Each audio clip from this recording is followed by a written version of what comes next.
third-person perspective is probably the perspective that we are most familiar with reading and the most versatile. The third-person narrator is not the author or a character in the story, but rather an entity that can see as much or as little as the author wants them to. The voice of the narrator can have a perspective of its own, or it can just be an invisible filter that your story is pushed through. It's all up to the author. Although third person has almost infinite variations, there are 4 kinds that you will primarily run into. The first type of third person I'll cover is third person objective. In this perspective, the narrator can see all of the events of the story, but none of the thoughts of the characters. Reading third person objective is a lot like watching a movie or a play, since all you have to go on are the behaviors of the characters and none of their thoughts, emotions, or internal monologues. The dining room was quiet as the family gathered around the massive mahogany table for the evening meal. Rita and her husband Mark sat across from Rita's parents, the Martins. Mr. Martin's jaw clicked as he chewed, and his wife, Mrs. Martin, slurped at her red wine. This perspective can be really useful to practice with, since it can help you focus on the visual or staging aspects of your story, such as where characters are,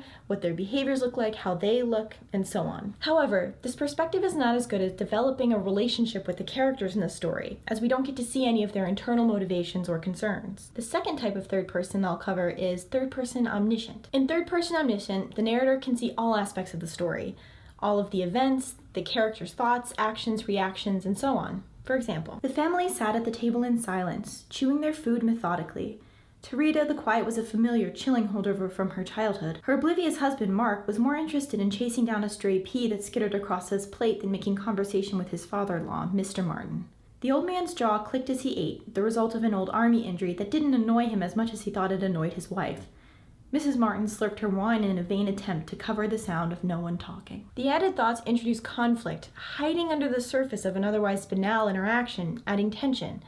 Whereas in the objective version, there's not really much to use to make anything out of the story. Examples of third-person omniscient can be found across the classics, from Jane Austen to Henry James. The third type of third-person perspective that I will cover is third-person subjective. In this point of view, the thoughts and experiences of a limited number of characters are included in the story. For example, Mr. and Mrs. Martin gathered for dinner with their daughter Rita and their son-in-law, Mark.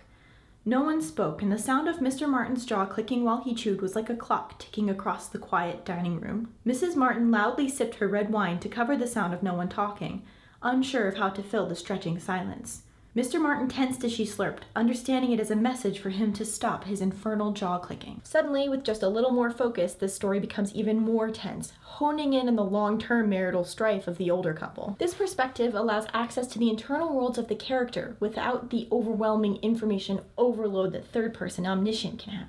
The fourth type of third person I'll cover is third-person close, also known as third-person intimate, or also known as third-person limited. In third-person close, the narrator acts as a variation of the main character, giving transparency only to their thoughts, reactions, and emotions. The narrator in third-person close can even take on some of the personality of the protagonist, their vocabulary, their interests, even some of their interjections. This is a lot like first person, except that the author isn't completely married to one character's vocabulary or perspective. Mr. Martin sat across from his daughter Rita and her husband, Mark. Mark refused to meet Mr. Martin's eyes, the sign of a weak man, Mr. Martin thought. As Mr. Martin chewed his food, his jaw clicked from an old army injury. The clicking didn't bother him as much as it seemed to bother his wife, who sat next to him slurping her wine to cover the noise.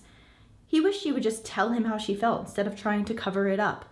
Was she always so passive-aggressive? In this last version, I focused on Mr. Martin's point of view. This gives the story focus, and it allows the narrator to weigh in as a proxy on Mrs. Martin's attitude. This is probably the most popular perspective, since it allows the most flexibility in the story while maintaining the intensity of a first-person-like narrative. Because the narrator is still a separate entity, they can use the entire writer's toolbox and transition to other parts of the narrative. Unfortunately, third person's greatest strength can also be its greatest weakness.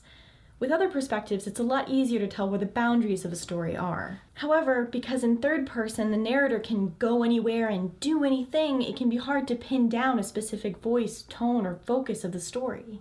As a result, the biggest issue with third person is consistency. The best way I know of to get around this problem is to just define the boundaries that you want to set for your story ahead of time. For example, you might choose one specific character to focus on in third person close, or you might decide to write the whole thing in a wry tone or with a melodramatic flair. It's not that these boundaries are hard set rules, but rather guidelines to keep your story on track. You can switch all the way from close third person out to omniscient if you want to. It's something I'll cover in a later video, but it's always up to you what you want to do with your story. In my opinion, third person is the most complicated and most rewarding of the three perspectives to master. It's widespread and versatile and allows you to approach your story like a director or a god if you want. Now that you have a deeper understanding of third person, you can use it in your own story, getting a deeper sense of exactly who is telling the story and how. If you're interested in reading what I think are some of the best examples of third person, I have placed a short reading list in the description below. This week we're finishing our 3-part point of view writing prompt.